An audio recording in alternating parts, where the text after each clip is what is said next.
So, what is a social intelligence and what is it not? First off, social intelligence is not a part of personality, which is why we assess it separately. It is instead a true intelligence. SQ is one of 6 dimensions of intelligence. So I want you to think of it like you would think of it as a cube. A cube, of course, has 6 sides. And SQ is one of those sides. The others, of course, is abstract intelligence and practical intelligence, and of course, emotional intelligence, aesthetic intelligence, and kinesthetic or body knowledge or intelligence. And if you're interested in this, let me know and I'll send you some articles on this. But suffice it to say, it is not part of personality. It is a true intelligence, which means given the right environments and conditions and opportunities to grow, intelligence can expand, it can grow, it can be enhanced, and our scores can indeed go up. So although we're seeing some negative trends, we can educate people in these intelligences. But I also wanted to point out how each of these intelligences are indeed interwoven, in fact, intimately interwoven. So think of just 3 of the intelligences, like social intelligence, emotional intelligence, and practical intelligence. And if we look at this black box here, you can see that if this is a marker, let's call it leadership, or let's call it social awareness or organizational awareness, we can see that not only does it affect our social intelligence, or the way that we interact with the human being and our ability to read those gestures, that tone of voice, or the mood of that particular social situation, but it's also affecting our emotional intelligence, how we should properly feel about that situation. So let's assume for one moment we walk into a scenario and somebody just received an award, and all of a sudden we begin to feel some jealousy or some injustice, unfairness that they received that award. That knowing that I'm feeling jealous or that there's an injustice in how they got that award is my emotional intelligence. My social intelligence would kick in and say, this is an award ceremony. This is this person's moment. So I know I need to applaud. I know I need to stand like everybody else when that person's being recognized. And I know from a practical perspective, from a practical common sense perspective, that once we gather in whatever the situation is, having cocktails and this person that won the award is going about, that I am not going to one-up that person by telling stories about someone else or myself that one-ups them. This is their moment to shine. So you can see a single attribute actually affects 3 intelligence, and we can have one strong and another not so strong. Example of that was K9 West when he went up and interrupted Taylor Swift's award, if you recall. Someone who lacked emotional intelligence, someone who lacked social intelligence and practical intelligence. That damaged his reputation, damaged his business and his work down the road simply by a silly something he did in that scenario. So that's just a practical example. So as I mentioned, we measure 11 emotional intelligence markers. We did 2 webinars on this last year. If you're interested, reach out to Phil, myself, Tracy, and we'll get you links to those webinars. But these are the 11 markers. And then the 9 social intelligence markers. 3 of the markers are leadership markers, the ability to develop others, how influential we are, what is our leadership skills. 3 of the markers are around social awareness. How can we understand others? How's our service orientation? What's our organizational awareness like? And then the last 3, managing others. Can we deal with conflict, and how do we do that? Are we a change catalyst, and can we collaborate and build a team? So these are the markers that we're looking at. So let's break it down a little bit further.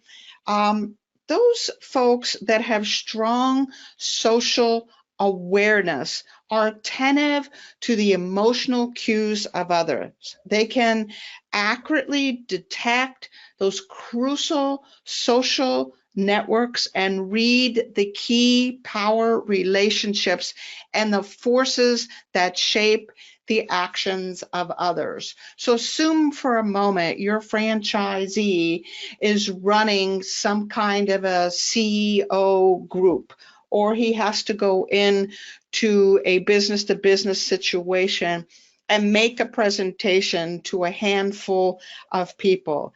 If he or she has strong social awareness, he would quickly be able to tell that whoever is sitting at that table, who's really making the decisions, and what the person to his left or right or across from him is thinking or feeling by their tone of voice, by their gestures, by their posture, and by the questions or the responses that he is getting out of them. Strong social awareness would allow you to read that scenario inside and out, and then adapt your presentation and your interactions with the group to accommodate whatever those power roles are, and whatever that network is, and whatever the decision maker is. That franchisee would be able to do that in milliseconds. He would be able to recognize that. Relationship management. Someone who scores high in relationship management is someone who is skilled at being able to work with others.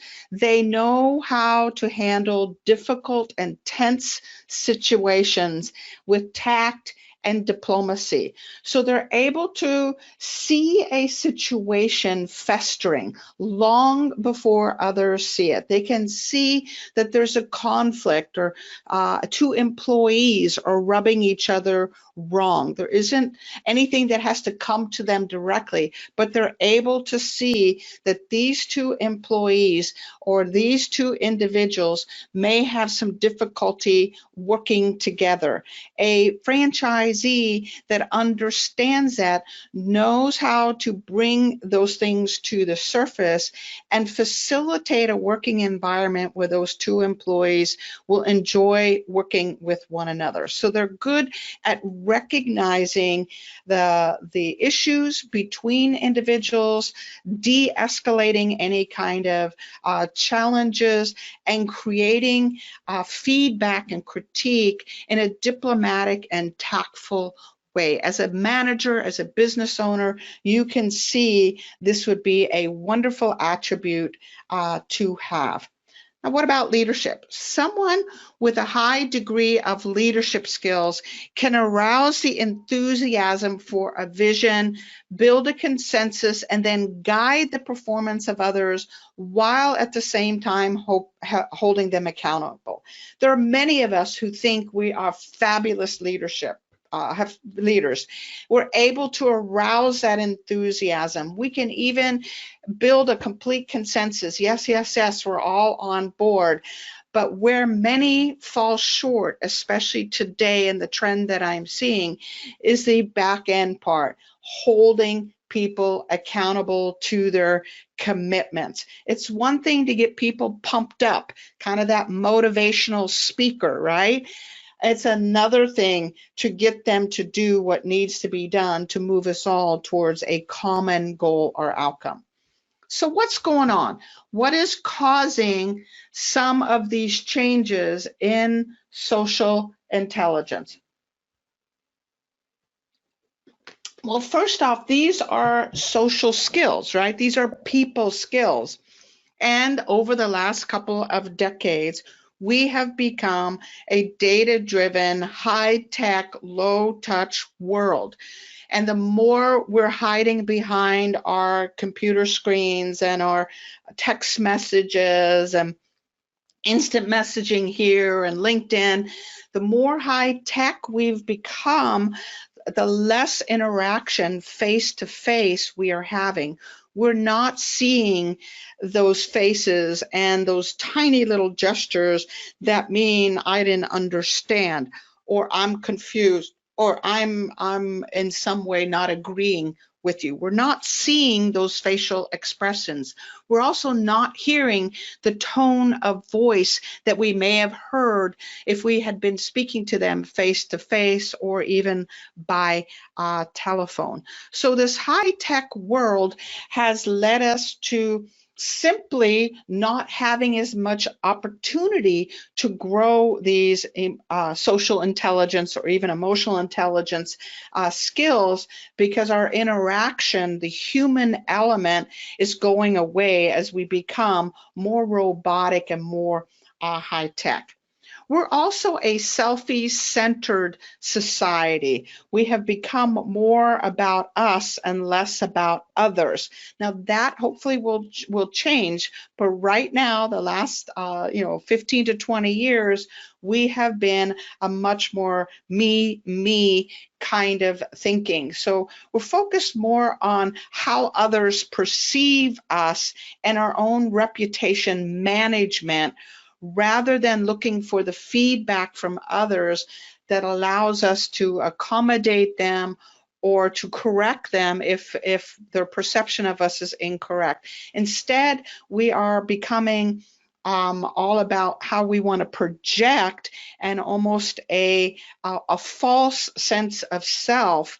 And so people don't connect with this lack of authenticity that we have, or this puffed up sense of who we are. In fact, as a whole, worldwide, the empathy is on a rapid decline, along with and in tandem with a lack of authenticity, which of course is bringing up all kinds of other issues, trust issues, fakeness, all of those kinds of things. So as a society, with empathy and authenticity dropping, you can see, if I'm a franchisee or a business owner, that this very likely is going to affect not only my ability to run a business, but my ability to hold on to employees and hold on to customers because of my lack of authenticity or my lack of empathy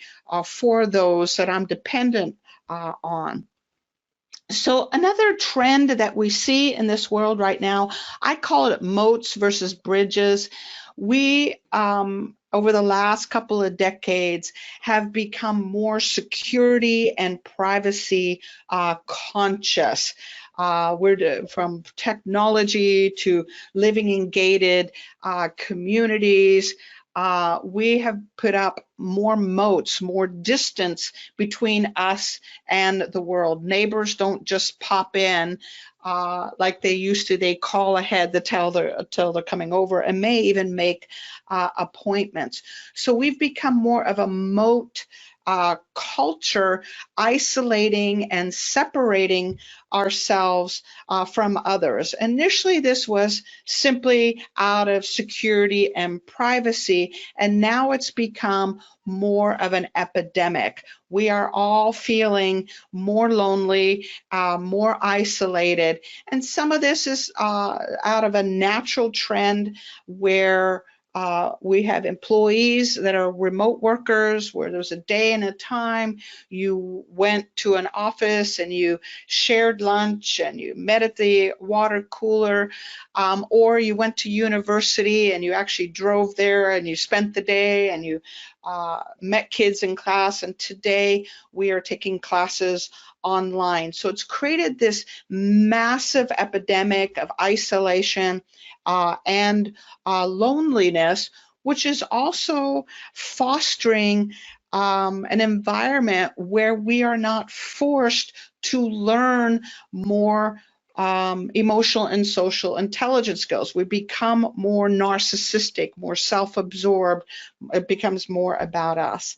Now, another trend that's been going on in the world is the trend of demand for customer service. So as we become a more lonely society, we are noticing the demand for, I want to be heard, I want to be significant, I want to have an experience in a store or as a customer is going up.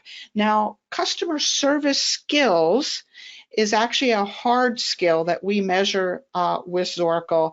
And if I showed you how these two are working together, you would be appalled.